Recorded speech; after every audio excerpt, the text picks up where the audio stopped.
Bonjour à tous, ici c'est Serge Kakilembe du www.jctune.com et bienvenue sur mon canal YouTube éducatif et informatif, le Trading Watch TV.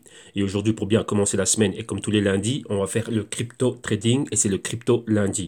Et aujourd'hui, on va se focaliser spécialement sur les DApps, donc les DApps à grande capitalisation pour la première partie de notre émission sur les DApps. La deuxième, c'est les vendredis. Donc ici, dans la première partie des DApps, dans ce crypto lundi, on va se focaliser sur l'Ethereum, le EOS, le Neo et le Cardano. Rappelez-vous, j'ai réorganisé un peu la structure des émissions quotidiennes. Pourquoi? Pour avoir en analyse les cryptos d'une même catégorie. Donc ici, la catégorie des dApps, donc les applications décentralisées. Donc on a pris le top du top, donc celles qui sont en compétition directe. Ethereum, EOS, Neo et Cardano. De notre côté, on a Ethereum classique, on a le Lisk, on a le Waves et on a le Quantum. Et cela, on les regarde principalement quand le vendredi, lorsqu'on fait les DApps numéro 2. Ok, donc voilà.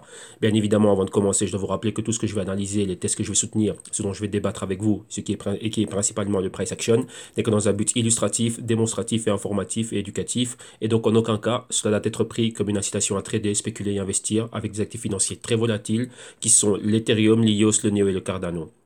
Je rappelle aussi qu'avant de faire quelques trades ou quelques investissements que ce soit, de toujours faire vos analyses, vos recherches et vos investigations très poussées, et prendre toujours vos décisions sur base d'éducation financière et rappelez-vous que votre capital est en risque. Donc vous pouvez tout perdre. Et là, c'est bien, vous connaissez la nature spéculative, enfin, qui a eu cette nature spéculative, la nature volatile et l'état, la phase embryonnaire dans laquelle on se trouve avec toutes ces cryptos, ce qui en fait que réellement on peut tout perdre, leur prix peut tomber à zéro, il peut se passer énormément de choses. Il y a des cryptos qui peuvent disparaître, ne plus être là, un exchange peut disparaître. Donc soyez toujours sûr de mettre votre capital, enfin préparer un capital risque, soyez sûr d'avoir de l'assurance sur ce capital et, comment dirais-je, euh, d'avoir une bonne, comment dirais-je, avoir un bon système, une bonne stratégie et de savoir comment vous couvrir. Lorsque je parle d'assurance, ce n'est pas une assurance comme aller chez Allianz et prendre, assurer votre trade. Non, quand je parle d'assurance, réellement, c'est quoi?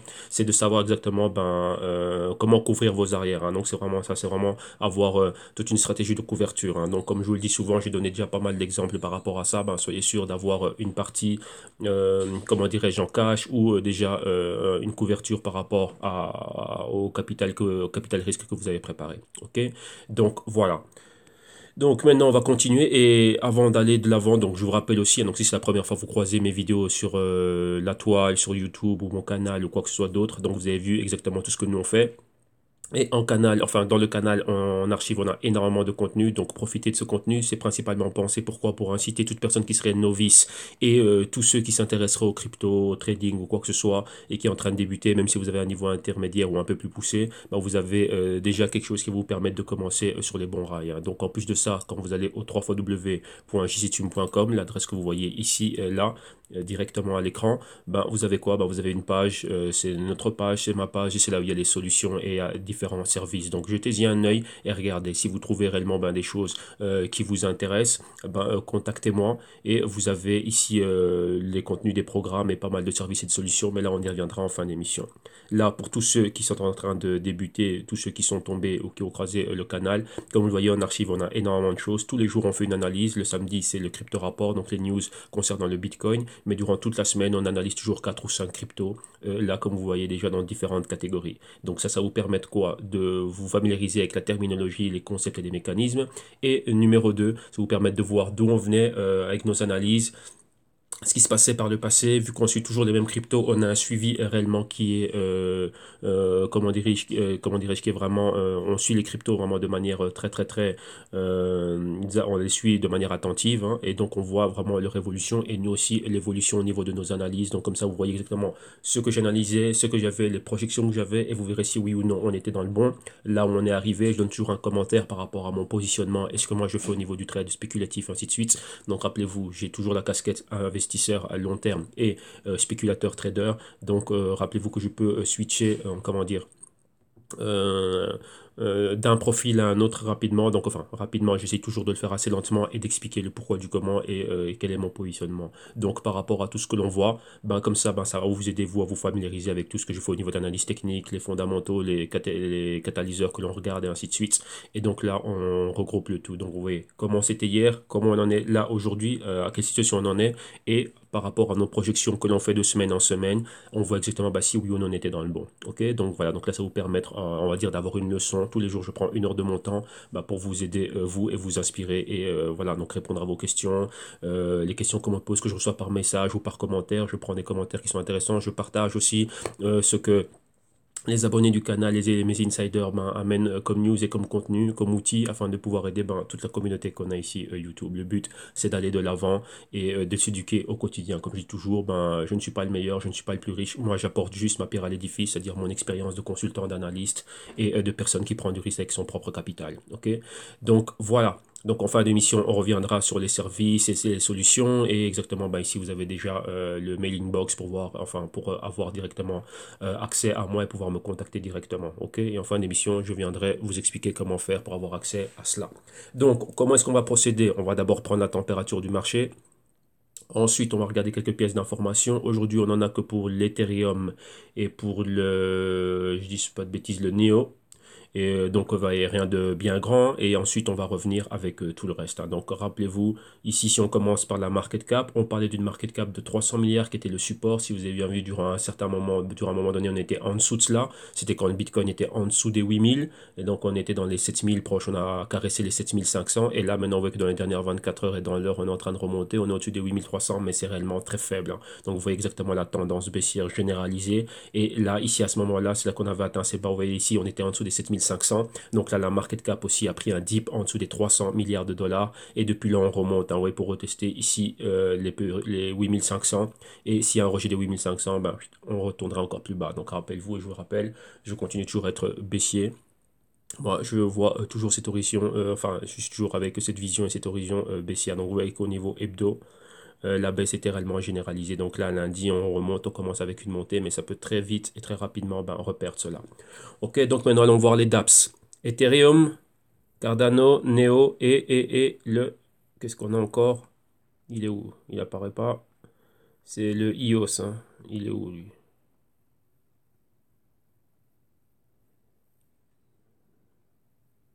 Attendez, il doit être plus haut, là. Je crois que j'ai raté quelque chose. Ah bah voilà, il était plus haut. Ici, l'EOS, 9e position, excusez-moi. Allez, on y va. Ethereum, 2e position ici. Son prix, 536 dollars US. Horaire à la hausse de 2,1%. Journée à la hausse de 5,5%, hebdo à la baisse de moins 25%, mensuel à la baisse de près de 45% et trimestriel à la baisse de 32%. Tendance clairement baissière, market cap 52 milliards de dollars. Ok, on y va, on continue. Cardano, ici au numéro 6, le prix 16 cents de dollars, horaire à la hausse de 2,8%. Journalier à la hausse d'un peu moins de 20%, hebdo à la baisse de 26%, mensuel à la baisse de 60% et trimestriel à la baisse de 70%. Vous voyez, tendance clairement baissière, market cap 4,3 milliards. Ensuite, c'est ici Neo. Prix 65, rappelez-vous, Neo, on a brisé le niveau des 100 dollars. Oui, le Neo se maintenait là. Rappelez-vous, comme je vous disais, il peut se passer quelque chose, donc un catalyseur terrible et brutal, et ça va faire que on va perdre le niveau des 100 dollars. Et c'est arrivé, rappelez-vous, il y avait une news que je vous ai donnée la semaine passée au sujet de, on va dire, la contamination d'un des nodes. Un des nodes s'est retrouvé paralysé et directement, ça a paralysé. Enfin, un des nodes a eu un problème, a été infecté, on va dire ça comme ça, et il a quoi? Il a paralysé tous les autres nodes. Donc rappelez-vous que les nodes, ce sont les différents points de relais, si vous voulez, où il y a une copie de toute la blockchain. Donc il y a une copie de la blockchain Neo. Donc normalement, en résumé, le blockchain devrait continuer à fonctionner même si l'un des nodes est atteint. Et ici, l'un des nodes a été atteint et ça a paralysé tout le réseau. Donc imaginez-vous tous les smart contracts et tous les dApps qui sont créés sur le Neo. Si cette blockchain est paralysée, ça paralyse tout. Et donc ça c'était un gros problème. Mais, enfin un gros problème, ça arrive, c'est arrivé et c'est arrivé. Donc vous voyez que, rappelez-vous, c'est toujours cette phase embryonnaire, il y a toujours des équipes qui sont en train d'essayer de travailler. Et principalement, vous avez vu, je vous ai partagé cette vidéo avec l'équipe de Trinity qui est en train de travailler pour résoudre tous ces problèmes d'évolutivité, donc scalability, transactions, ainsi de suite, que ce soit de plus en plus rapide et solide et bien robuste. Et donc voilà, donc vous voyez que des choses pareilles, lorsque ça arrive, ça ne pardonne pas. Et directement, vous voyez, il y a une fuite de capital. Et là, c'est ce qu'il y a eu. Hein. Donc le Neo était super haut dans les 150, 130. Et vous voyez la chute qu'il a eu, hein, donc de près de pratiquement 50%. Donc revenons sur lui, Neo, le prix en dessous des 66 dollars. Horaire à la hausse, on est flat, mais on est juste en dessous du pourcent, donc on est à 0,95%. Journalier à la hausse d'un peu plus de 15%, hebdo à la baisse d'un peu plus de 26%, mensuel à la baisse d'un peu plus de 50% et trimestriel à la baisse d'un peu plus de 10%. Donc, vous voyez, tendance claire baissière, market cap 4,2 milliards de dollars. Et le dernier, c'est EOS, ici en 9e position, le prix 4,84 dollars US, horaire on est à la hausse de près de 3,5%, journalier à la baisse d'un peu plus de 13%, hebdo à la baisse de près de 20%, mensuel à la baisse d'un peu plus de 50% et trimestriel à la baisse de près de 60%. Donc vous voyez clairement le même patron se répète partout à la baisse. Rappelez-vous, on est dans un momentum baissier, dans un canal baissier.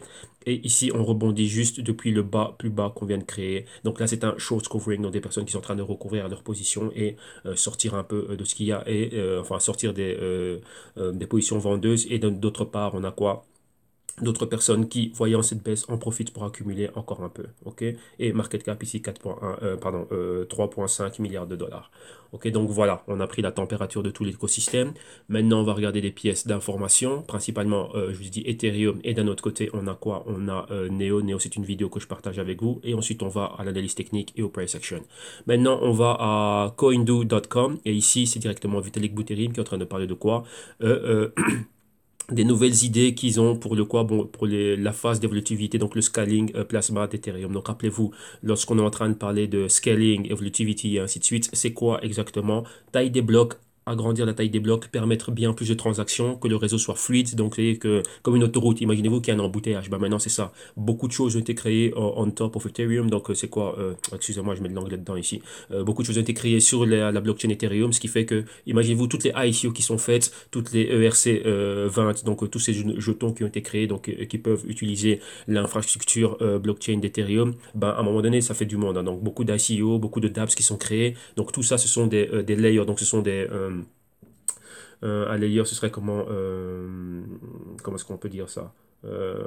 Différentes couches, voilà, les layers ce sont des couches, donc vous voyez ce sont différentes couches. Imaginez-vous une autoroute et différents niveaux d'une autoroute. Donc vous avez l'Ethereum qui est tout en bas, qui est vraiment l'infrastructure, donc la fondation, et au-dessus de cela ben, vous avez différents niveaux, donc différentes couches, et chacune de ces couches ben, c'est une ICO, c'est une token, enfin c'est un jeton, c'est un dApp qui est créé, et tout ça, ça doit aller de manière fluide sur le réseau, comment dirais-je, Ethereum. Donc Ethereum doit permettre des transactions pour tous ces jetons, tout ce qui est en train de se passer au niveau de ces ICO, toutes ces dApps que des utilisateurs vont utiliser, bah, Ethereum doit permettre la fluidité. Donc imaginez-vous une autoroute et les personnes doivent pouvoir aller en va-et-vient. Donc vous voyez, lorsqu'il y a des heures de pointe, vous savez exactement bah, le trafic qu'il y a sur les autoroutes, tout le monde est là. Donc voilà, imaginez-vous ça. Maintenant, bah, Ethereum doit faire en sorte de quoi? Imaginez-vous maintenant que vous avez une autoroute et que vous devez l'élargir afin de permettre qu'il y ait du flux continu tant dans un sens que dans un autre, et que tout le monde, tous ceux qui veulent utiliser, on va dire, ce réseau, ben, puissent rentrer. Donc, vous pouvez entrer dans l'autoroute et sortir de l'autoroute, mais sans que vous n'ayez pas à changer, on va dire, votre vitesse. Donc, si vous maintenez une vitesse, votre vitesse est constante comment dirais-je, du point auquel vous êtes rentré dans l'autoroute et au point auquel vous allez sortir. Ok, donc imaginez-vous cela. Et bien sûr, en maintenant les distances de sécurité. Eh ben, c'est ça, quand vous entendez parler des problèmes de scalability, évolutivité, taille des blocs généralisés dans toutes les cryptos et dans toutes les blockchains, c'est de ça dont on parle. Et donc ici, Vitalik Buterin, donc j'espère que vous avez bien compris ma métaphore. Donc cette analogie, ben, ici, Vitalik Buterin vient avec des nouvelles idées pour permettre cela. Parce qu'il y a énormément de choses qui sont créées sur Ethereum. Et Ethereum, rappelez-vous, c'est une blockchain qui est très utilisée. Et le fait d'avoir cette lenteur et de voir que c'est lent, eh ben, ça ralentit beaucoup de choses. Donc oui, ça ralentit les smart contracts, ça ralentit énormément de choses. Donc vous voyez aussi, voilà pourquoi d'un autre côté, ben, vous avez aussi le côté Lightning Network qui était créé sur le Bitcoin, ben, voilà, pour avoir cela. Donc permettre la rapidité, hein, que tout soit vraiment fluide. Pourquoi? Ben, pour des cas d'utilité réelle, hein, dans le monde réel. Vous voyez que, imaginez-vous, je donne toujours cet exemple, lorsque vous allez faire vos courses, le temps que la caissière est scannée, ou maintenant ben, le robot ou le checkout que vous êtes en train de faire, vous scannez vos articles, le temps que vous sortez votre carte ou bien que vous sortez du cash, qu'elle le prend, qu'elle le compte, qu'elle vous donne votre retour, ou vous sortez votre carte et vous payez ou avec votre smartphone ou quoi que ce soit, votre carte contactless, ou mettre votre carte et vous me rentrez votre code PIN, le temps de validation, les cryptos doivent arriver comment dirais-je, à ce niveau-là. Et aussi faire autant de transactions qu'imaginez-vous le nombre de transactions qui ont lieu dans le monde qui sont validées via Visa et via Mastercard. Ben, maintenant, les cryptos devraient faire pareil. Donc, vous voyez, chaque fois que vous entendez parler de ça, c'est vraiment à ça qu'on est en train de se référer. Et c'est ça réellement le gros problème aujourd'hui. Okay? Donc là, le jeune Vitalik, l'un des cofondateurs d'Ethereum, ben, vient avec une solution par rapport à ça. Donc, du moins, il en propose une. Okay? Donc, voilà. Numéro 2, on va rester avec Vitalik Buterin et maintenant on va à Global Coin Reports. Et donc là, vous avez Vitalik Buterin et Joseph Lubin. Joseph Lubin, je vous ai parlé de lui hier. Enfin, j'ai partagé une vidéo dans laquelle il est en train de parler, où il était invité à CNBC ou je crois que c'était Bloomberg. Et donc là, voilà, tous les deux sont en train de parler de ce que vous avez vu dans l'article précédent. Et ici, ce sont toutes les idées qu'ils ont. Et donc là, voilà, hein, ils sont en train de parler du système plasma, donc vraiment tout ce qui est en train de se passer au niveau de quoi, de pouvoir améliorer tout cela. Donc voilà, en gros, de quoi est-ce qu'ils sont en train de parler et qu'est-ce qui est réellement en train de se passer maintenant au niveau de l'Ethereum blockchain. Ok, donc là, c'est vraiment ça un problème d'évolutivité. Donc rappelez-vous, il y avait déjà le Byzantium fork et ainsi de suite, c'est pas mal de choses. Tout ça, tout ce que vous voyez à chaque fois qui est en train de se passer différentes choses et ainsi de suite, tout ça, c'est vraiment par rapport à ça. C'est vraiment améliorer le réseau, faire en sorte qu'il soit plus fluide, plus rapide et plus sûr. Ok. Alors maintenant, on va revenir sur quelque chose. Vous avez vu qu'il y a eu un ban des ads, donc Google a décidé de bannir toute publicité en relation avec les ICO, avec les exchanges, avec le trading avec les produits dérivés et ainsi de suite. Mais maintenant, on est en train de voir comment est-ce que cela a impacté négativement Ethereum. Vous voyez qu'Ethereum, après cela, a aussi vu son prix chuter fortement. Rappelez-vous, ce n'est pas l'entièreté, on va dire, ce n'est pas le catalyseur clé, c'est une couche qui était rajoutée en plus. Donc imaginez-vous, vous avez déjà une tonne de poids sur le dos. Et moi, je viens encore vous rajouter 100 kilos par-dessus. Déjà, la tonne qu'il y avait, pensez à ça comme étant la pression vendeuse qu'il y a déjà au sein de tout l'écosystème crypto. Maintenant, si on prend le cas par cas, donc le cas absolu d'Ethereum, Ethereum avait déjà ses problèmes, on va dire ça comme ça, a aussi été affecté par la baisse des cryptos. Il y avait déjà sur son dos, on va dire 2 tonnes. Et maintenant, Google est venu encore rajouter, allez tiens, encore une petite tonne au-dessus. Donc là, c'est ce côté-là hein, au niveau, comment dirais-je, vous voyez, les advertisements, donc tout ce qui est publicité aussi au niveau des ICO, du trading, des dérivés, des exchanges, pas mal de choses. Donc ça, vraiment, c'est ça. Maintenant, on va dire pourquoi est-ce qu'Ethereum a été pratiquement touché dans le cas d'Ethereum, ça a eu, comment dirais-je, un impact important. Pourquoi Ethereum particulièrement? Rappelez-vous qu'Ethereum c'est la crypto numéro 2. Donc beaucoup de choses sont créées sur la Bitcoin, beaucoup de dApps aussi hein, et d'autres projets sont créés sur la Bitcoin blockchain, mais principalement aussi sur la Bitcoin, enfin sur la blockchain Ethereum. Pourquoi? Pour tout ce qui est smart contracts. Et l'Ethereum permet de créer des dApps, des ICO sont lancés aussi sur Ethereum. Vous voyez, beaucoup de ICO sont lancés souvent via les deux, hein, donc via tout ce qui est Bitcoin et tout ce qui est Ethereum. Mais dans le cas d'Ethereum, en plus particulièrement, ça l'a touché par rapport à ça. Les ICO, donc nouvelle levée de fonds. D'un autre côté, rappelez-vous, il y a la création de pas mal de choses, de dApps et toutes ces choses-là. Donc ça touche fortement à l'Ethereum. Surtout, la chose la plus importante, c'est ça, c'est les ICO. Pourquoi? Parce que beaucoup choisissent directement la plateforme Ethereum pour lancer leur ICO. Donc dernièrement, Ethereum a été très sollicité par rapport à cela. Donc ça, le fait qu'il y ait ça, directement, ça a un impact. Donc vous voyez qu'il y a des choses qui sont en corrélation. Et donc ça, voilà. Donc bannir les ICO, directement, ça affecte d'un autre côté, le business d'Ethereum, on va dire ça comme ça. Vu que c'est le cas d'utilité, on va dire... un des cas d'utilité très important, ils ont énormément de poids dans cet univers ICO. Ok? Donc voilà. Et maintenant, la dernière news ici. Donc là, avec iOS, il y avait rien de croustillant. Cardano, il y avait des choses. Mais Cardano, il publie pas mal de vidéos, mais ce sont toujours des vidéos, on va dire, scientifiques. Vous voyez leur équipe scientifique qui est en train de parler des problèmes mathématiques qu'ils sont en train de résoudre par rapport à leur blockchain, comment ils sont en train d'essayer de l'améliorer, ainsi de suite. Donc, c'est des vidéos réellement, en fait, voilà, ils sont en train de donner des leçons mathématiques, scientifiques, tout ce que vous voulez. Mais voilà, c'est dans un langage qui, personnellement, même pour moi, c'est lourd de regarder ces vidéos-là. Et comment dirais-je, on veut plutôt voir quelque chose comme ça. Donc, ouais, voilà, on a le plasma, le plasma va faire ça et en nous épargnant le côté mathématique. Mais eux le font, on va dire, ils expliquent ça en formule mathématique et même pas en présentation, mais avec le tableau noir et la craie. Donc voilà, c'est lourd de regarder 10 heures de vidéo comme ça, vu qu'ils en ont pratiquement une tous les 2 ou 3 jours. Donc voilà, donc là, dès qu'il y a quelque chose réellement de plus croustillant, on va dire, de plus en langage profane, on va dire, hein, pour tout le monde, hein, pour tous ceux qui sommes non initiés au niveau scientifique, voilà, là, je le partagerai avec vous. Ok, et là maintenant pour finir, je partage l'émission ici Crypto Trader.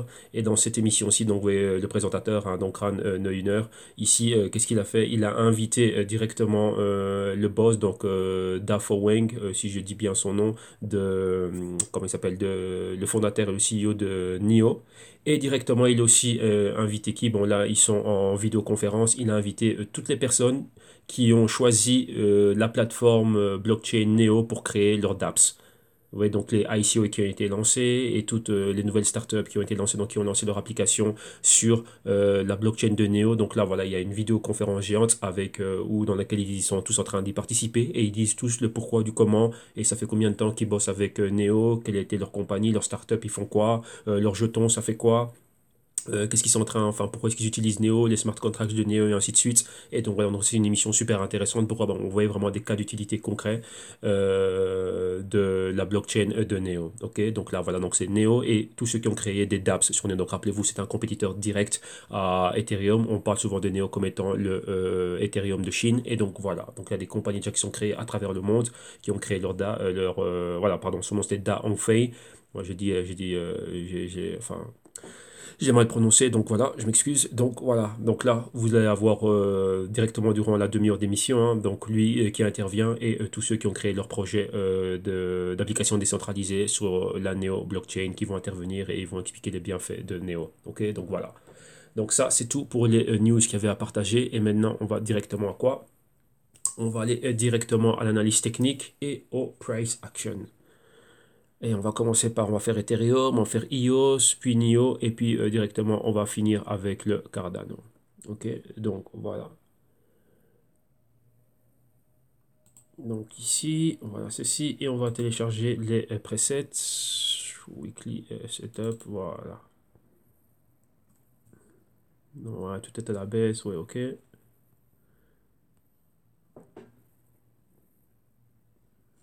Voilà, un instant. Bon, du coup, voilà, voilà. Not now.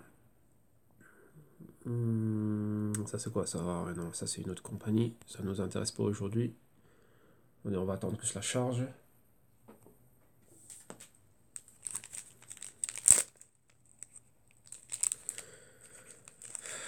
Attendez, là on dirait qu'il est congelé là. Ah, voilà.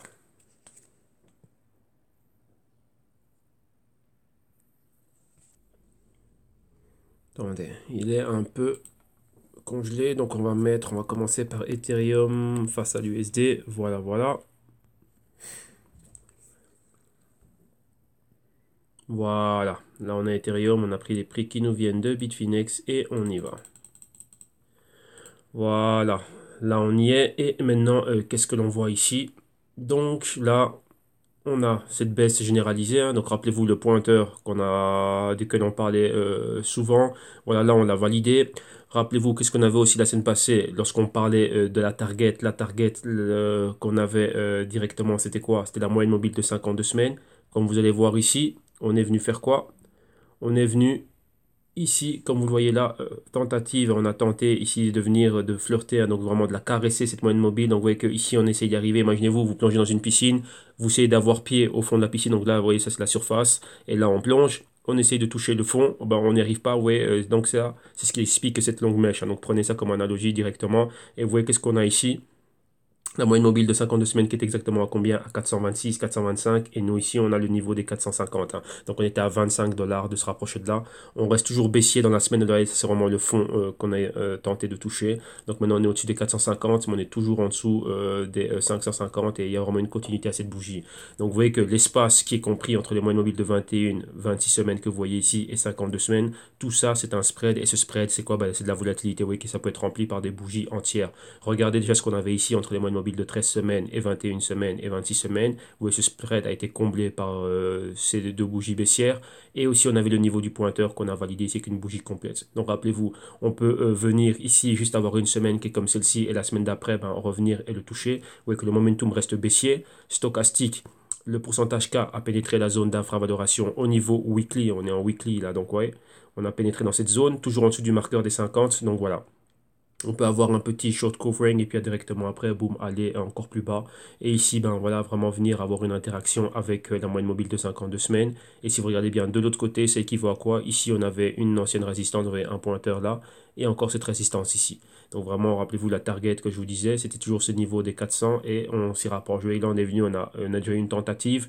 Et là maintenant, ben, il peut toujours se passer quelque chose qui peut nous renvoyer réellement à ce niveau-là. Ok, donc voilà, la chose est là. Donc on se rapproche réellement des objectifs que l'on avait. Rappelez-vous, comme je disais, j'étais déjà short sur l'Ethereum depuis ces niveaux-ci. Donc voilà, 3 semaines baissières concrètes. Ça, c'était la première target. Et ici, encore renforcer la position pour continuer à aller plus bas et toucher cela. Et ici, bah, tout simplement, c'est quoi? Ben, prendre des bénéfices et juste réduire son risque, hein. Donc quand je parle de réduire le risque, là, c'est au niveau trading spéculatif. Juste quoi? Bah, baisser le stop jusqu'à mettre le stop au niveau d'entrée. Donc là, on a une opération on va dire sans risque, hein. Vu que là, le point d'entrée, c'est là où on se stoppe, au cas où ça se retourne. Et si on continue à baisser le stop, oui, maintenant, ben, si ça continue à se lever, à remonter, ben, arrivé à un certain moment donné, ben, la position est out. Mais lorsque vous êtes rentré plus haut, il n'y a pas de risque par rapport à cela. Ok, donc voilà, le but du jeu après c'est quoi? Bah, c'est de juste de prendre des bénéfices au fur et à mesure qu'on continue à avancer. Et donc voilà. Donc vous voyez que là, il n'y a pas grand-chose à commenter ici, hein. Les targets qui étaient ici, principalement la moyenne mobile de 52 semaines, on est pratiquement sur cette région-là. Donc maintenant, ben, on va continuer et voir ce qui va se passer. Donc vous voyez ici, on peut avoir exactement le même patron, hein. Donc venir toucher la moyenne mobile de 52 semaines et revenir là. Vous voyez comme ici, on est descendu, on a touché la moyenne mobile de 21, flirté avec celle de 26 semaines. On est remonté, on a eu des semaines d'inside weekend de mouvement à l'horizontale. Et directement après quoi, ben boum. Après ça encore continue à décrocher pour venir vraiment à avoir une bougie complète dans la zone de ces moyennes mobiles et une bougie complète pour valider le pointeur. Si on laisse cela comme ça, qu'est-ce que c'est? C'est encore un autre pointeur. Rappelez-vous, ça peut être comme ceci. Si on a deux d'affilée, c'est ce qu'on appelle un tweezer top, donc vraiment nous montrer réellement il y a vraiment une forte entrée d'acheteurs à ce niveau-là. Et là, on rejette les prix plus bas et on donne la continuité à la hausse. Mais si c'est juste une seule, comment dirais-je, donc vraiment où on a un très petit corps, donc on va dire que le corps fait moins de 50% réellement, hein, de toute la fluctuation. On aurait qu'on ait une longue mèche, donc la mèche est au-delà des 50%, des 60 et des 70%, comme c'est le cas maintenant. Si le corps reste tout aussi petit, ça peut être un signe d'indécision. Pourquoi? Parce qu'on a des acheteurs qui rentrent, mais rappelez-vous, ce que je vous disais, ça c'est quoi? Short covering. Donc Bitfinex permettent des positions des short selling dans tes positions de vente à découvert sur base de marge, donc on margin. Et maintenant, qu'est-ce que cela veut dire? Ben, ceux qui étaient short ici sont en train de prendre des bénéfices là. Donc là, c'est ce que vous êtes en train de voir. Pourquoi leur target, c'était arrivé proche du niveau d'un moyenne mobile de 52 semaines. Et aussi, vous voyez qu'on avait un ancien point pivot ici, hein. Donc le niveau ici clé des 450. Vous voyez que tout ça, c'est toujours millimétré. On a atteint ce niveau-là, ben voilà, on recouvre notre position. Mais là, maintenant, ben, là, on reste toujours dans cette phase baissière vu qu'il y a encore d'autres convergences qui arrivent, hein, comme vous voyez ici. En turquoise, la moyenne mobile de 4 semaines, convergence avec 21 semaines et 26 semaines. Et là, donc, si elle croise en bas, ça va continuer à mettre de la pression. Pour le moment, vous voyez qu'il y a moins de volatilité. On le voit directement, il n'y a plus d'angle ici. Et qu'est-ce qu'on a directement? Ben, là, on est pratiquement parallèle, hein. Donc les deux moyennes mobiles sont parallèles. Il n'y a plus d'amplitude ici. Donc là, en mouvement horizontal. Le spread entre les deux reste important. Donc ça se traduit comment? Ben, par la fluctuation de prix que vous avez, hein. Donc vous voyez, de 555 à 444, donc près de 111 dollars de fluctuation. Donc voilà, c'est ça. Ok, donc là en gros, vous voyez la flèche que j'avais tracée ici, donc c'est vraiment ben, tout ce que je m'attends à avoir moi comme mouvement. Donc vous voyez que ceci déjà, ben, là ça n'existe plus, donc ça devrait même pas être là. Ça n'a pas eu lieu, on n'a pas rebondi à ces niveaux-là. Vous voyez, comme on le disait dans les semaines précédentes, qu'on pouvait avoir des niveaux C bien plus bas, qu'on n'allait probablement pas s'arrêter là ni là. Mais vous voyez qu'on voit qu'Ethereum est très volatile et donc là, la baisse, elle continue. Target, clé, moyenne mobile de 52 semaines. On a été dans cette zone, dans cette région. Donc voilà, donc les choses ont continué bah, telles qu'on les avait analysées la semaine d'après. Et donc là, voilà, ça va continuer. Donc maintenant, bah, on peut avoir une clôture, donc rester à ce niveau-ci durant toute la semaine.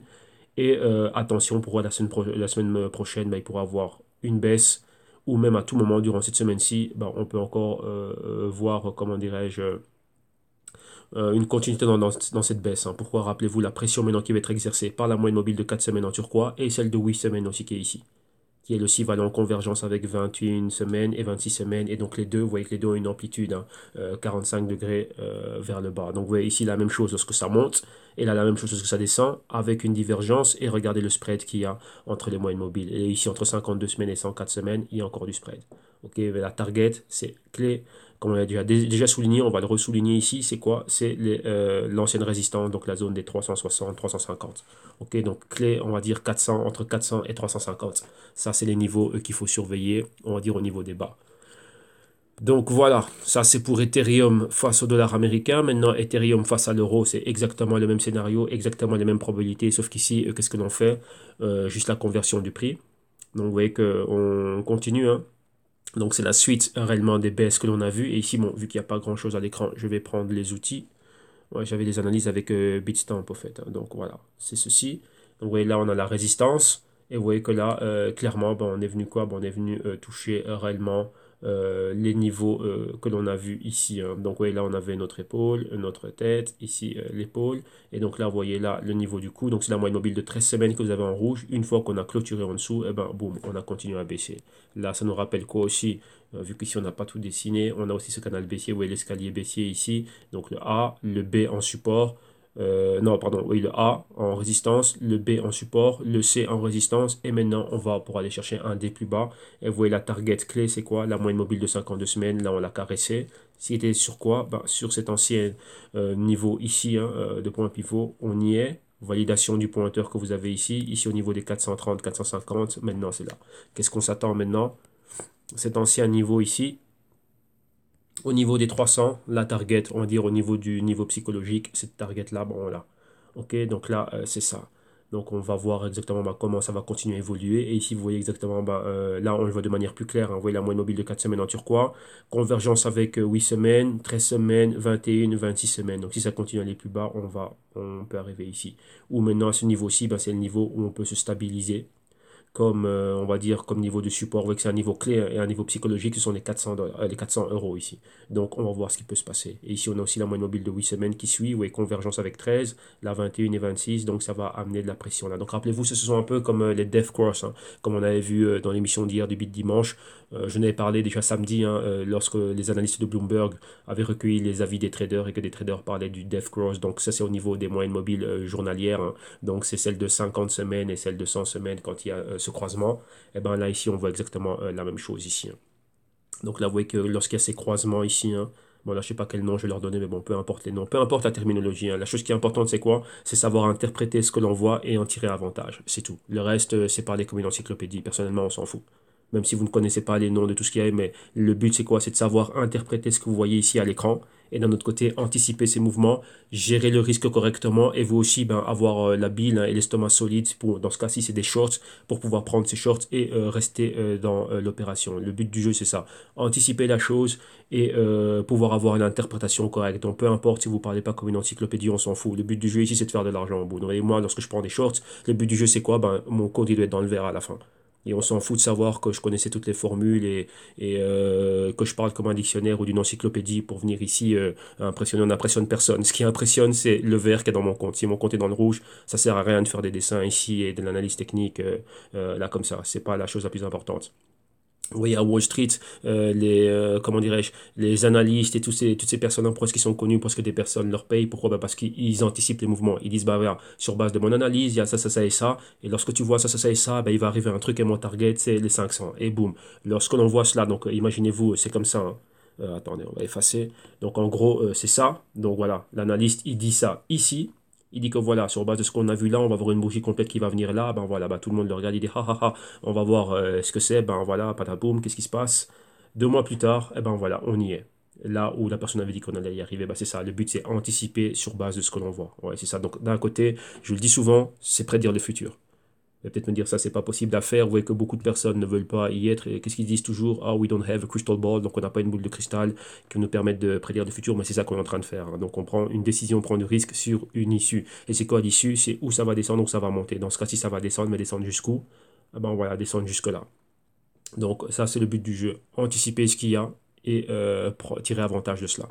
Ok, donc pour ça, ben, vous devez avoir les outils, tout ça, stochastique, moyenne mobile, les lignes que l'on trace, tout ça, ce sont des outils qui vont nous permettre d'interpréter ce que l'on voit à l'écran et d'interpréter quoi. C'est une science sociale, rappelez-vous ça, donc c'est la psychologie des intervenants. Et ici, qui sont les intervenants? Les spéculateurs, les traders, les investisseurs et l'intelligence artificielle. Les robots sont là aussi.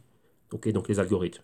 Donc là, c'est vraiment interpréter tout ce qui se passe là. Et les uns regardent les autres. Les spéculateurs regardent ce que font les investisseurs ce que font les spéculateurs, ce que font les traders, et ce que font les algorithmes, et ainsi de suite. Donc vous voyez, tout le monde regarde tout le monde, on regarde tous les mêmes graphiques, on a tous les mêmes outils. Donc après, c'est à qui va tirer avantage de cela et à qui a les nerfs solides pour psychologiquement se maintenir dans une position lorsque, imaginez-vous, lorsque c'est ça, lorsqu'on voit ceci, voilà. Et à un moment donné, c'était comme ça. Bon, maintenant, qu'est-ce qu'on fait lorsque c'est ça, lorsqu'on voit ça? Est-ce qu'on va aller au-delà des 1200 ou est-ce qu'on va baisser? Donc, c'est là où vient l'interprétation. Comme je l'ai dit souvent quand j'en parlais pas mal de personnes, lorsqu'on voit qu'on est super éloigné des moyennes mobiles, les moyennes mobiles attirent le prix comme un aimant, donc il faut qu'on ait une interaction avec les moyennes mobiles. Du moins, toujours avec le niveau trimestriel. Ça, c'est par rapport à ce qu'on voit avec les actions et par moment même, un certain temps, tout ce qui, avec les moyennes semestrielles et même annuelles, donc 52 semaines, ainsi de suite. Donc, c'est là où on doit mettre quelque chose en place, donc avoir un bon système qui va nous permettre d'interpréter, de lire cela et de tirer avantage de cela. Donc anticiper le mouvement avec avoir le risque sous contrôle et maximiser ici, donc capitaliser sur le mouvement. Donc c'est ça la chose la plus importante. Ok, donc ça, ne l'oubliez pas. Donc là, c'était la petite leçon, la petite parenthèse. Ok, donc la réflexion du jour. Donc ça, n'oubliez jamais ça. Donc ici, vous voyez que dans le monde dans lequel on est, il n'y a plus de limite. Donc peu importe ceux qui sont à Wall Street, ceux qui sont là, ou dans une banque, personnellement, aujourd'hui, on s'en fout. Pourquoi? On a tous accès à la même information. Tout le monde a accès au marché. Vous voyez que là, il vous faut pas grand-chose hein, pour rentrer et trader Ethereum. Vous voyez, contrairement à Amazon, vous pouvez pas acheter un dixième d'Amazon. Quoique maintenant, certains brokers nous permettent d'avoir des fractions. Ils peuvent fractionner les contrats. Ce sont des dérivés, donc on peut les créer comme on veut. Mais ici, au niveau des cryptos, vous pouvez avoir le véritable sous-jacent et acheter 43 euros d'Ethereum. Tu peux acheter 43 d'Ethereum et ça y est, tu trades. Voilà. Donc, vous voyez qu'ici, il n'y a pas de limite. Il va acheter un centième d'Ethereum, donc acheter 4,3, 4,32 d'Ethereum. Là, c'est possible. Et c'est possible aussi de prendre un trade, mais chacun a son niveau de capital. Donc ici, il n'y a plus de, il n'y a plus de limite, il n'y a plus de différence entre moi qui suis assis ici, vous ou toi qui est là et qui m'écoute, et celui qui est assis à Goldman Sachs. On regarde les mêmes graphiques, avec les mêmes investisseurs et tout ce que vous voulez qui est là. Donc il n'y a plus de différence ici. Donc ça, c'est un côté, c'est une chose qu'il faut savoir. Donc il ne faut pas être effrayé, ni avoir peur, ni quoi que ce soit, ni pas se sentir à la hauteur. La seule chose qu'il faut faire maintenant, c'est quoi? C'est de s'éduquer financièrement et connaître tout ça. Ok? Donc voilà. Donc là maintenant, on continue. Donc Ethereum, bon, concrètement, Ethereum face à l'euro. Niveau clé des 400 dollars, on est au-dessus de ce niveau.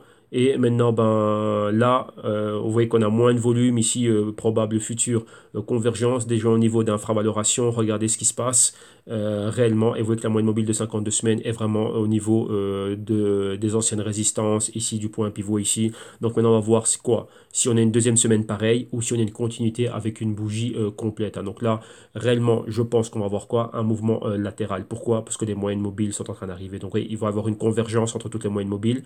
Et maintenant, il faut remarquer une chose, il y aura moins d'espace. Donc le spread entre les moyennes mobiles, ça veut dire quoi? Une réduction de la volatilité. Si une réduction de la volatilité, on va avoir des mouvements horizontaux dans cette zone clé des 400. Donc ça, c'est la zone qui résistait déjà à l'Ethereum avant.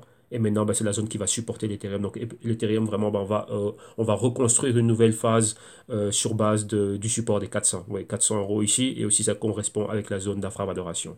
Donc là, ça va être une zone clé qu'on va tenter de maintenir avec la moyenne mobile de 52 semaines comme support. Et toutes les autres moyennes mobiles, quand elles arriveront là, bah là, ça va faire vraiment une résistance. Donc, on va avoir moins de volatilité. Réellement, ça va faire quoi? Une zone de perturbation et nuageuse comme on avait ici. Oui, donc là, 3 4 semaines, voire un mois où on ne va pas bouger. Donc là, on aura un équilibre entre les acheteurs et les vendeurs. Donc là, je pense qu'on va le voir ici au niveau des 400. C'est un niveau psychologique. Donc voilà, vous voyez, psychologique ici pour la résistance, ici la résistance et ici pour la résistance. Donc entre les 400 et les 400 et les 300. Donc on a quand même 100 dollars de range, ok? Donc voilà. Ça, c'est pour l'Ethereum. En même temps, on referme les parenthèses. Et maintenant, on continue. On va aller voir quoi? On va aller au IOS directement. On va regarder le IOS face au dollar US. On va rester avec les prix de Bitfinex. Voilà, voilà. Attendez, ici, on va ajuster le Fibo pour prendre vraiment tout ce qui s'est passé. Et ça aussi, voilà. Là, on a tout bien. Et là, c'est exactement la même chose. Vous voyez la tendance baissière qui est là aussi. On va prendre l'outil pour dessiner, pour rappeler réellement quels étaient les patrons qu'on voyait. Donc ici, on a notre épaule, comme vous voyez là. Tête, épaule. le coup a été brisé là. On prend le bas et le bas plus haut. Donc vous voyez la moyenne mobile de 13 semaines ici, hein. On a perforé ce niveau-là dans le canal baissier ici. Donc le A, le B, le C, le D. Donc vous voyez clairement notre escalier baissier. Et maintenant, le pointeur ici, le niveau ici, on a un léger point pivot là. Et vous voyez qu'on est clairement sur ce point-là. Donc on va effacer, ça fait beaucoup de choses à l'écran. Vous voyez ici la moyenne mobile de 21 et 26 semaines, perforée à la baisse. Le pointeur ici était validé, donc c'était des 6 dollars. Et maintenant, bon, on arrive à ce niveau plus bas. Donc vous voyez qu'ici, on a quoi? On commence à voir ici ce petit marteau, comme on appelle ça, hein, donc un hammer doji ici. Quoi? Au niveau de quoi? Ben, du support, donc possible support, hein. Donc vous voyez qu'il y avait aussi ce niveau-là ici.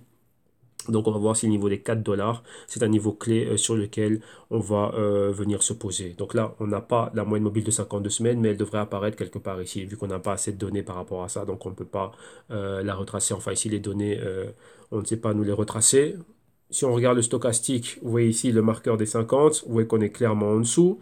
La divergence, ça va, on va dire que ça bouge en parallèle. Vous voyez que ça n'a rien à voir avec la volatilité pardon, qu'on avait ici. Vous voyez là, on a autre chose, hein. Et là, ici, on a pénétré la zone d'infravaloration comme on l'était ici déjà. Donc, est-ce qu'on va venir se poser sur cette zone ici, que cette zone-là, ici, la zone des 4 dollars va être la zone C? On n'en sait rien. Pourquoi? On a encore, bon, par rapport aux données que l'on a, on a ce niveau-ci un peu plus bas. Donc, le niveau des 2 dollars, là, on a cette résistance que l'on voit ici. Ben, probablement, ça pourrait être sur la way qu'on n'a pas plus de données par rapport à ça. Donc, on ne peut pas savoir exactement qu'est-ce qu'il y avait. Je pense même que le IOS avait été lancé à cette période-là, en courant 2017, et ainsi de suite. Donc, voilà. Et on va faire avec ce qu'on a. Donc ici, concrètement, voilà ce que l'on voit. Mais vous voyez que ceci, ça nous rappelle vaguement ce qu'on a vu là. Vous voyez, après, avec les convergences, vous voyez, la moyenne mobile de 4 semaines était arrivée à ce niveau-là et elle a continué vers le bas. Pourquoi elle a continué sa course, hein, vers le bas? Vous voyez ici, moyenne mobile de 13 semaines, boum, elle passe. Et ici, c'est pareil. Là, on est en dessous de 21-26 semaines. Ici, normalement, on devrait voir la moyenne mobile de 52 semaines. Et donc, si elle continue sa course, on peut avoir une semaine ici, on va dire, de pause. Et la semaine d'après, continuer la baisse. Donc, vous voyez, c'est ça, hein. Donc, on va voir exactement ce qui est en train de se passer. Donc là, comme ici, Inside Week Candle, là aussi, la bougie verte est comprise dans les fluctuations de prix de la bougie rouge. Donc, on reste toujours baissier ici. À tout moment, on peut remettre une couche dans la baisse. Comment dirais-je, la continuité de la baisse. Rappelez-vous aussi que Bitfinex permet des short selling. Donc ça, lorsque vous voyez ceci, c'est quoi? Première vague de shorts. Ici, on couvre les positions. Donc rappelez-vous, si je vends ici, pour sortir de ma position, je dois acheter. Donc en même temps que je rachète, donc je recouvre ma position. Ici, qu'est-ce que vous avez? Ben, aussi d'autres personnes qui en profitent pour acheter. Donc une petite phase d'accumulation et un rachat. Donc le cover des shorts position.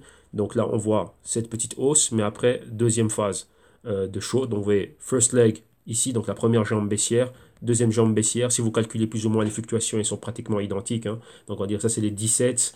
De 17, on est venu à combien? De 17 à 9 exactement. Donc ça fait quoi? De 17 à 9, ça nous fait exactement 8 dollars de fluctuation. Et ici, on va dire qu'on est à 10. Et de 10 à 4, on a 6. Donc il nous manque encore 1 dollar. Donc on devrait aller à... on a quoi? Si on a 7 dollars de fluctuation, on devrait aller à 3. Donc vous voyez que là, on n'est pas loin, hein. Donc on n'est vraiment pas loin de cela. Donc vous voyez, 7, 6, c'est plus ou moins la même chose, hein. Donc c'est exactement, vous voyez, techniquement parlant, les mêmes fluctuations de prix, la même longitude de mouvement. Donc 7 dollars d'amplitude de fluctuation, c'est énorme quand même et on l'a fait. Donc vous voyez, l'indicateur qu'on avait, c'est ce grand pointer ici. Et donc là maintenant, bon, on a fait le deuxième mouvement baissier. Donc là, rappelez-vous, c'est toujours notre A. Ici, le B. Là, le C très rapide. Et de A à B, bah, c'est la même distance que de C à D. Donc vous voyez, là, on a ceci. Donc là, exactement, on est là et vous voyez que ça correspond avec des zones clés. Ici, principalement, cette zone ici, résistance, support au même endroit. Et le pointeur qui était là. Donc voilà, là, un niveau psychologique des 4. Et ça nous donne toujours quoi dans notre patron épaule, tête, épaule. Voilà. Donc là, on est dedans. Réellement, ça, c'est un patron baissier. On devrait voir ceci, mais peut-être que le point le plus bas auquel on va arriver, ça va être là. Ok, donc vous voyez, hop là, grosse bêtise ici. Donc ici, on a quoi? La première moitié, hein. Donc vous voyez là, dans notre canal haussier. Et à partir d'ici, ça, c'est ce qu'on appelle le fameux dead cat bounce. Donc on arrive ici, boum, on rebondit. La chute du chat mort, et là, on est là. Donc vous voyez, c'est la deuxième partie réellement de l'épaule, tête, épaule. Donc là, vous voyez, là, c'est la première moitié. Et là, ben, ici, ben, c'est la deuxième partie. Ok. Donc voilà, donc ça c'est pour les aspects techniques et ainsi de suite et tout ce qu'il y a. Donc il n'y a pas grand-chose à commenter, on est là, donc maintenant on va s'attendre à voir moins de volume et de rester dans cette zone. Donc je pense que toute la semaine ici va se passer comme ça, à moins que l'on ait réellement une news fort négative qui va faire en sorte que le tout rebaisse, hein. Donc quelqu'un m'avait rappelé qu'il y avait le G20, hein. Donc ouais, il y a cette réunion-là, je crois que c'est à Buenos Aires hein, qu'ils vont se réunir, le G20 cette année-ci si je ne me trompe pas. D'après ce que je suis en train de regarder dans Bloomberg, je pense que c'est à partir de demain. Mardi, je pense que mardi, mercredi, jeudi, qui vont se réunir. Et en plus de ça, bon voilà, il y a encore d'autres données globales macro importantes, hein. Aux États-Unis, on va avoir la décision des types d'intérêt, plus la réunion des FOMC. Donc ça, c'est le mercredi. Donc oui, ça perturbe toujours les marchés. Là, c'est au niveau du dollar principalement qui va être touché. Donc vous voyez, il y a aussi tout ça qu'il faut tenir en compte, hein. Donc voilà. Au Japon, on avait aussi les balances commerciales. Donc, rappelez-vous qu'en Asie, il y a beaucoup de volume là-bas. Donc, ça, c'était aujourd'hui lundi. Donc, voilà. Donc, là, je pense qu'on va avoir une semaine qui va être calme. Et après, ce qui va se passer au niveau macro et ainsi de suite, on va voir cela. Ne pensez pas que ce sont des faits qui sont isolés et qui n'ont aucune importance et aucun impact sur, comment dirais sur ce genre de crypto. Rappelez-vous que trader les cryptos, c'est le Forex 3 points, même 4 points, même 5.0. C'est un niveau au-dessus. Donc, vous voyez clairement, on parle de crypto. Donc c'est une devise par rapport à une autre. Et qu'est-ce qu'on voit ici? C'est marqué Forex. Donc rappelez-vous que le Forex, c'est quoi? C'est le Foreign Exchange Market. C'est quoi? Ça, ça touche aux devises. Qui touche aux devises, touche au global macro. Donc là, clair et net. Donc là, maintenant, ce que vous avez avec les cryptos, je le rappelle encore, les cryptos, elles n'ont pas de banque centrale ni quoi que ce soit. Donc c'est quelque chose qui va très loin, hein. Donc là, ici, on regarde le Neo face au KuCoin, mais là, il y a un problème. Pourquoi? Parce que il n'y a pas assez de données et je ne sais pas réellement si c'est avec ça que je suis en train de regarder, que je faisais mes analyses. On va voir exactement ce qui se passe. Bon, on va tous les tester, hein, parce qu'il y en a un avec lequel on avait nos analyses. Non, ce n'est pas toi non plus. Et donc voilà, donc comme je vous disais, donc ouais, ça va vraiment loin. Oh, c'est pas toi non plus. Attends, il y a un problème ici, hein. Donc, Pizza, il me dit quelque chose celui-là. Bah non, c'est pas toi non plus. Excusez-moi, mais les presets que l'on avait avec le néon, ils ont disparu. Bizarrement. Bah tiens. Et il y a moins de données que d'habitude. Et je me souviens pas avoir eu quelque chose où on avait très peu, très peu. Le coin egg, il me dit rien du tout. Non. Vous savez quoi? On va prendre le premier et on va recommencer à zéro vu qu'on avait bien plus de données par rapport à ça. Et là, ça m'étonne de ne pas voir euh, les infos que l'on a. Donc vous voyez là maintenant le Néo, donc rappelez-vous ce que je vous disais, on a perdu les 100 dollars. Donc là c'est par rapport à ce qu'on a vu durant les 2 dernières semaines. Donc Néo c'était une de mes cryptos favorites. Ah oui, j'ai une bonne nouvelle par rapport au Néo. Bon, je vous ai commenté le problème que j'ai vu avec Avus Capital et ainsi de suite, que j'ai dû bouger. Donc Avus Capital c'est la compagnie qui est derrière, qui utilise le nom commercial de Trading 212. Donc j'opérais avec eux depuis plus de 4 ans, donc ouais, depuis 2014, hein. Ouais, je pense que ça a été lancé cette année-là, donc depuis 2014, là j'opérais avec eux.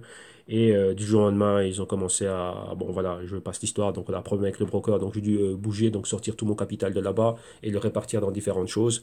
Et d'un côté, c'était quoi? Ben, je me suis redirigé vers un broker que j'utilisais déjà, hein. Donc, le plus 500. Et donc, voilà, bon, voilà, cool, tranquille. J'opérais déjà avec eux. Et là, maintenant, ben, ils avaient pas mal de cryptos. Au début, il y a un moment où on avait au moins 10 cryptos. On avait dit dérivés des cryptos, donc il y avait Zcash, Monero, Dash, et ainsi de suite. Et puis ils ont tout bougé, ils ont gardé les 5 principales, donc Bitcoin, Ethereum, Bitcoin Cash, Litecoin et Ripple. Bon, maintenant on nous a rajouté IOTA. Et là, hier, non, dimanche, ouais, dimanche, hein, ils nous ont envoyé un message qu'ils étaient tout contents. Ils dit voilà, on a réouvert le trading avec Neo. Donc on a un Neo encore. Et là, je rappelle qu'avec Trading 212, c'est dans le Neo quand le Neo était à 15 cents, c'est un truc pareil. Et du jour au lendemain, boum, j'étais dans des opérations super haussières avec le Neo. Et du jour au lendemain, on nous l'a enlevé comme ça. Donc sans rien nous dire et tout bazar, boum, on l'a enlevé. Et plus 500, pareil. Je pense qu'à plus 500, ils avaient déjà ou un truc pareil. Et maintenant, ben voilà, ben là, on nous l'a remis. Donc maintenant, je dis, ils auraient dû le remettre un peu plus tôt pour que je puisse faire des shorts ici. Vu que là, d'après les analyses qu'on est en train de faire, rappelez-vous, on est en train de parler de pas mal de shorts et ainsi de suite, mais bon, soit, vu qu'on avait le pointeur qui était ici, donc rappelez-vous, je vous parlais toujours des pointeurs, que les pointeurs sont toujours des niveaux clés. Donc là, comme vous voyez, encore une fois, 2 semaines, quand on a baissé pour aller où? Valider ce pointeur. Donc là, voilà. Donc si vous regardez les émissions qu'on avait faites avant, on parlait de ce pointeur, et voilà, le pointeur ici, il a été validé. La nouvelle semaine, là, Encore une semaine de baisse. Rappelez-vous, c'était la news qu'il y avait là, la news négative que je vous avais donnée la semaine passée en parlant des nodes du NIO. Je aussi partagé des vidéos, donc vous avez la vidéo ici. Donc regardez qu'est-ce que c'est NIO, regardez réellement, vous allez voir les pénétrations qu'ils ont, l'utilité qu'il y a pour le NIO. Il y a beaucoup d'engouement autour de ce projet blockchain, enfin de cette startup, enfin de cette compagnie blockchain, ainsi de suite. Et donc voilà. Bon, maintenant revenons-en à ce qui nous intéresse, nous, ici, au trading analyse technique. Qu'est-ce que l'on a? Bon, on va faire avec ce qu'on a ici indirectement. On avait déjà quoi? On va revenir un peu sur quelques bases. On avait déjà cette grande bougie ici. Donc vous voyez que là, réellement, on venait de là. On venait comme ça. On était haussier. On avait ce niveau-là. Maintenant, avec le niveau que l'on avait ici, donc vous voyez que clairement, on a une fois ici, tout ce que vous voyez, tout ce qui était compris ici, donc tout ceci, c'était quoi? Donc vous voyez, formation d'un triangle et on était au-dessus du niveau des 100. Donc ça faisait qu'on maintenait toujours les 100, on était dans un inside weekend. Alors regardez bien, une bougie, deux bougies, 3, 4, 5, 6 bougies, toutes leurs donc un mois et demi de quoi de fluctuation qui n'ont été ni au-dessus ni en dessous. Quand on parle de ça, c'est au niveau des clôtures. Donc aucune clôture au-dessus ni en dessous de cette bougie verte. Donc le momentum restait haussier.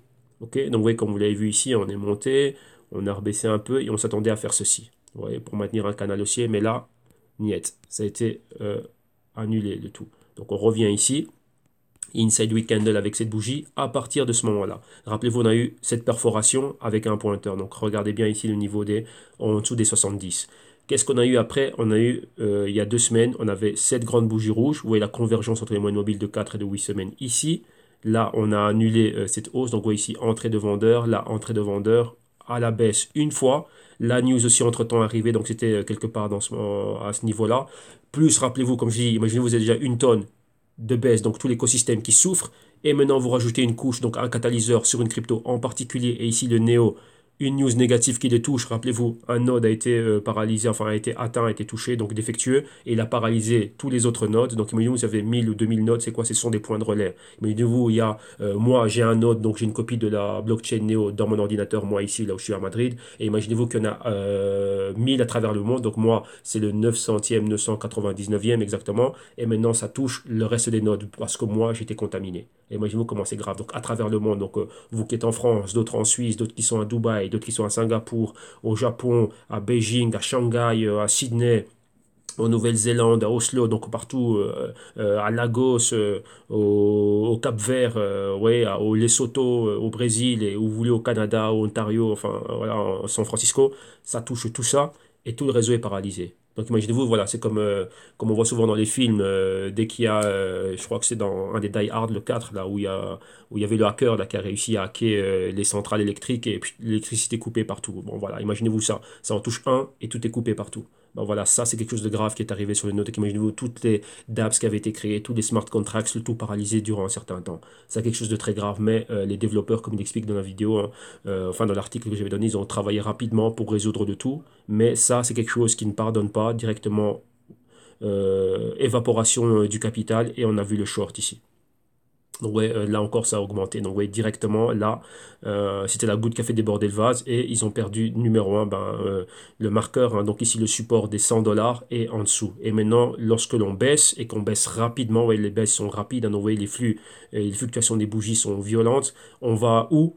On avait ici un pointeur et on est venu quoi? Le valider. Donc vous voyez que lorsque je suis en train de vous parler des pointeurs ainsi de suite et que je vous dis que le prix est un indicateur et il va attirer le prix actuel, il va être attiré par les zones qu'il a déjà revisitées rapidement et comme un aimant, ben vous le voyez là, c'est confirmé. Donc vous voyez dans tout ce qu'on a vu comme pointeur à travers, je pense qu'on fait quoi? 25 cryptos par semaine.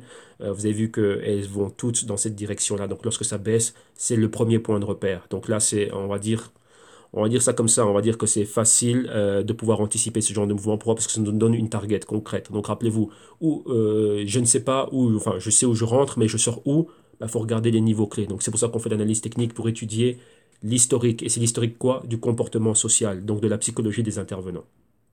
C'est ça. Donc une fois qu'on regarde ça, on regarde les points où il y a eu des points critiques, comme vous m'entendez souvent le dire. Donc comme ici, une résistance, c'est un point critique. On voit que le prix a du mal à passer au-dessus. Même là, il est passé au-dessus, mais il est revenu clôture en dessous, en dessous. Donc ça nous fait quoi? Une résistance au niveau des 150, 160. Donc là, c'est un niveau critique.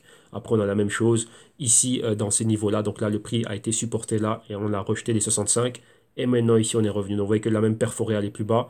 On a caressé les 50. Donc on a encore 50 dollars ici. C'est encore un autre niveau psychologique. Et on va voir ce qui va se passer là. Ouais, maintenant, qu'est-ce qu'il y a? C'est qu'on est loin. Oui, les moyennes mobiles sont quand même assez loin, mais 4 et 8 semaines sont là comme résistance. On est maintenant dans un inside week candle, rappelez-vous comme ici, inside week, oui, tout ça, compris dans les fluctuations de cette bougie-là. Ben maintenant, celle-ci, on a ça. Donc là, ça va être généralisé. On va se maintenir, comme on a vu, l'écosystème crypto, on a le support des 300 milliards de dollars. Et bien ici, ça donne cette zone ici, pour le Néo, ça nous donne les 60 dollars. Donc on va avoir un mouvement horizontal ici.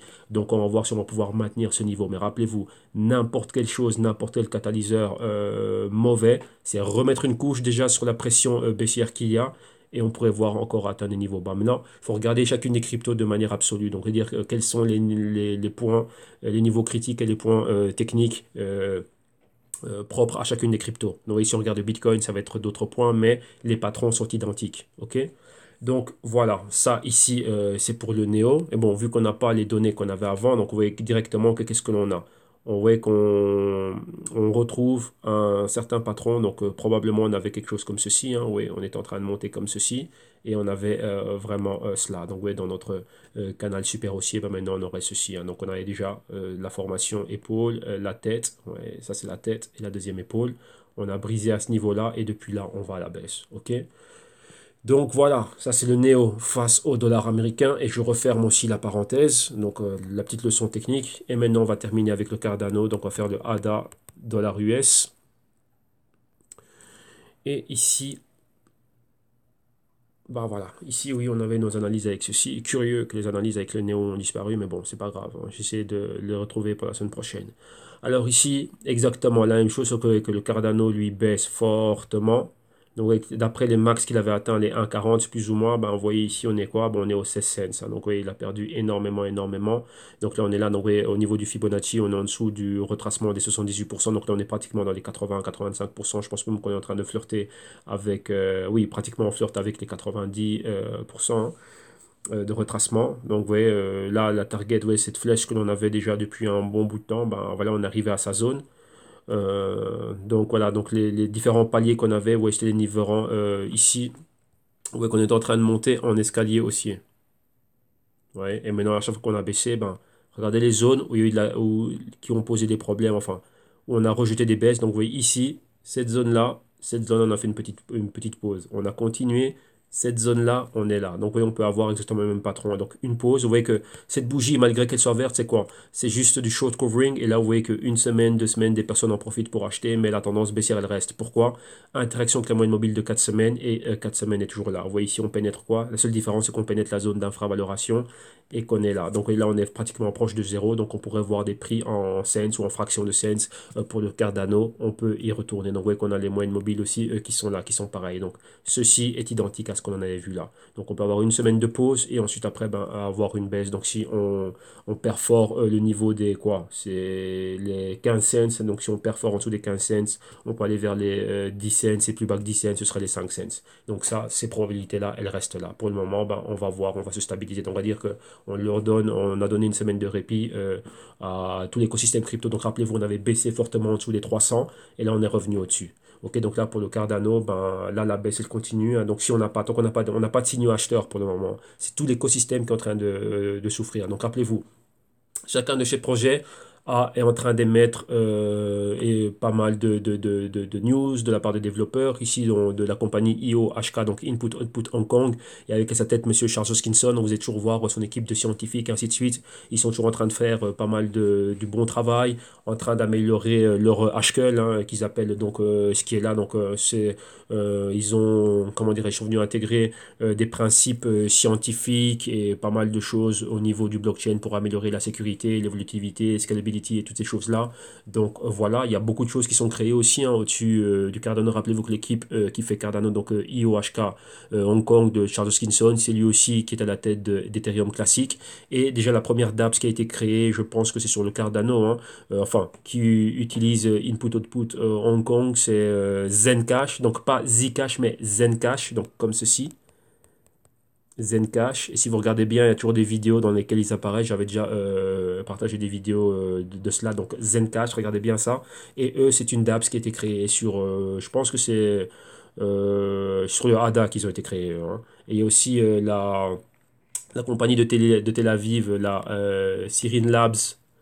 Oui, ceux qui sont en train de développer les téléphones décentralisés sur le blockchain, ainsi de suite, qui sont aussi en train de bosser avec le Cardano. Donc, il y a pas mal de choses dans ce côté-là. Il y a encore un autre laboratoire qui bosse avec eux là-bas à partir, qui est basé aussi à Tel Aviv, mais le nom, je ne l'ai pas. J'ai pas le nom de mémoire, mais bon, là, je vais pas lui demander d'aller fouiller dans les archives que l'on a. Il y avait une news aussi hein, dernièrement, mais c'est une news que j'avais déjà donnée. Vous voyez que la plupart des médias ben, reprennent les news qu'on avait données il y a 2 3 semaines, mais juste en rajoutant un paragraphe en plus. Oui, voilà, j'ai une photo du téléphone qui était là, qui n'y avait pas dans d'autres médias. Donc, ouais, là, il n'y a rien réellement qui va de l'avant. Mais pour la semaine prochaine, je vais recompiler un peu pas mal de compagnies, ouais, pas mal de ces startups qui ont déjà créé des dApps ou qui sont en collaboration avec Cardano et qui bossent avec eux. Et là, on va partager cela comme ça, vous allez pouvoir regarder les noms et savoir qui bosse avec qui. Ok? Donc voilà, donc ça c'est tout réellement pour ce qui s'est passé cette semaine-ci. Et rappelez-vous, hein, donc là, ça reste baissier, donc pratiquement ben, la baisse elle continue, donc voilà, donc là pour le moment on va dire on a une petite semaine de répit, donc cette semaine va être tranquille. Vous voyez qu'il va se passer aussi énormément de choses au niveau macro, rappelez-vous ça impacte. Hein. Ici, rappelez-vous c'est des dollars qui sont en jeu, donc les news globales macro, donc les news macro concernant le dollar, ben, ça va mettre un frein à cela. Pour le Japon, pareil, hein, donc tout ce qui concerne le yen, rappelez-vous qu'il y a beaucoup de volume au niveau du yen, au niveau du won coréen, ainsi de suite, ben, ça marque une pause. Donc, faut savoir ce qui se passe comment dirais-je, à travers le monde, hein, ça sert à ça. Donc, vous voyez que la petite parenthèse que j'avais ouvert, que lorsqu'on touche à tout ce qui est crypto, si on prend crypto-monnaie, monnaie comme le dollar est une monnaie, donc là, on parle de Forex directement. Avec le Forex a des similitudes avec tout ce qui est crypto. Pourquoi? C'est un réseau interbancaire et c'est un réseau interbancaire décentralisé. C'est pour ça qu'on dit que c'est un marché décentralisé, c'est over the counter. La bourse est centralisée. Pourquoi?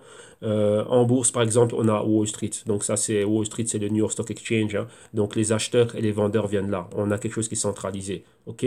Lorsque l'on parle de Forex, donc le Foreign Exchange, ce sont les différents pays. Donc c'est comme un peu comme les nodes. Et c'est un réseau interbancaire. Donc c'est comme ceci. Oui, tout le monde bosse avec tout le monde. Ça va dans tous les sens et c'est pareil. Et si vous regardez bien, bah, les cryptos, c'est pareil. C'est vraiment quelque chose de décentralisé. Il n'y a pas de centrale. Oui, ça va dans tous les sens. Donc là, les cryptos, c'est pareil aussi. Hein.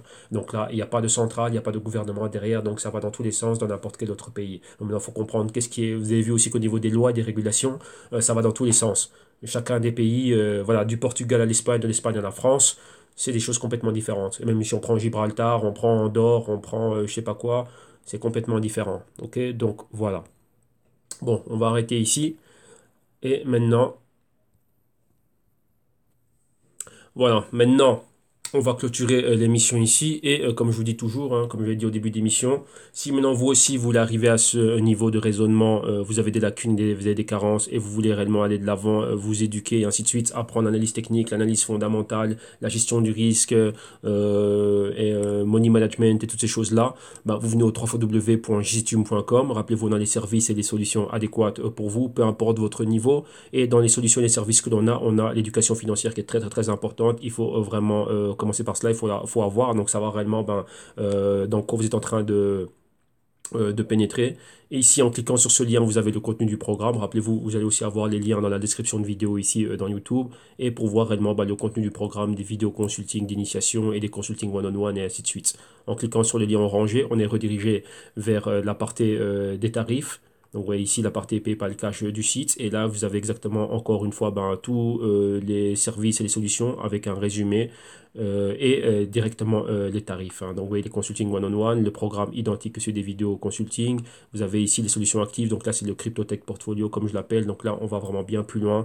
On génère un système, une stratégie et on fait en sorte d'avoir le risque et de l'assurance et donc comment hedger, comment dirais-je, votre exposition aux différentes cryptos, ce que vous avez en wallet, en exchange, et ainsi de suite. Et bien sûr aussi pouvoir investir et spéculer et faire de même avec des compagnies en orbite autour de tout ce qui est blockchain. Donc des compagnies comme IBM, Microsoft, ouais, tous ceux qui emploient le blockchain aujourd'hui, hein, donc les JP Morgan et ainsi de suite, c'est toutes ces compagnies-là qui donnent des services cloud, Internet et ainsi de suite. Donc voilà. On a les Global Crypto Research. Donc là, à partir d'aujourd'hui, je commence déjà à mettre de l'ordre, à restructurer le Global Research qui va arriver début avril. Et donc voilà, donc ça va déjà être fait. Donc l'ancien rapport, comme vous voyez ici, c'était plus de 8 heures de vidéo et un PDF de 85 pages. Et donc il y a la souscription mensuelle, donc à l'unité, et souscription annuelle. Donc là, le prochain arrive début avril. Et voilà, donc encore des consultings à la carte et encore pas mal d'autres services et solutions. Donc là, contactez-moi directement. Donc comment faire? Dès que vous avez trouvé chaussure à votre pied, vous cliquez sur le Buy Now. Pour être redirigé vers la plateforme de paiement sécurisée de PayPal. Comme vous voyez ici, paypal.com. Et à partir de ça, qu'est-ce que vous faites? Là, directement, ben, comme lors de tout achat, vous rentrez vos informations et pour moi, vous me rajoutez juste un numéro de téléphone portable plus une adresse email, de préférence une arrobase à gmail.com. Et une fois que cela est fait, ben voilà, nous on va valider votre paiement et une fois que votre paiement il est validé, ben là, on va vous donner accès au contenu, hein. Donc les PDF, les Google Docs et ben, la playlist privée qui est en rapport avec la solution ou le service auquel vous vous êtes souscrit. OK? Et donc, il y a une deuxième alternative de paiement. Donc, rappelez-vous, PayPal aussi vous permet de payer via carte de crédit et de débit si vous n'avez pas de compte PayPal. Et si toutefois il y a un problème avec PayPal, vous pouvez passer par le Ticktail, qui est une autre plateforme de paiement sécurisée. Donc, ici, vous avez exactement les mêmes services et les mêmes solutions au même tarif. Et donc, là, directement, sélectionnez celui qui vous convient le mieux. Donc, oui, on m'a fait savoir que le lien de Ticktail à travers les vidéos de YouTube ne fonctionnait pas bien, qui renvoyait vers une autre page. Donc, soyez sûr d'aller vers le lien. Passez d'abord par la page, donc par la page du www.jctune.com et à partir de là, cliquez sur le lien Ticktail, hein, donc pour ceux qui choisissent l'option de payer avec Ticktail. Donc ici, via Ticktail, vous avez exactement la même chose.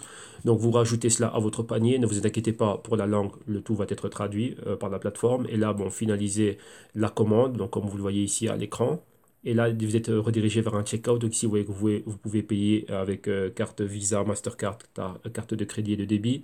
Et ici aussi, ben, on vous demande juste une chose, une adresse @gmail.com. Pourquoi? Bah, pour vous partager, vous donner accès à la playlist privée et vous partagez tous les documents, les Google Docs, les spreadsheets et tout ce qui est PDF lorsqu'il y en a. OK?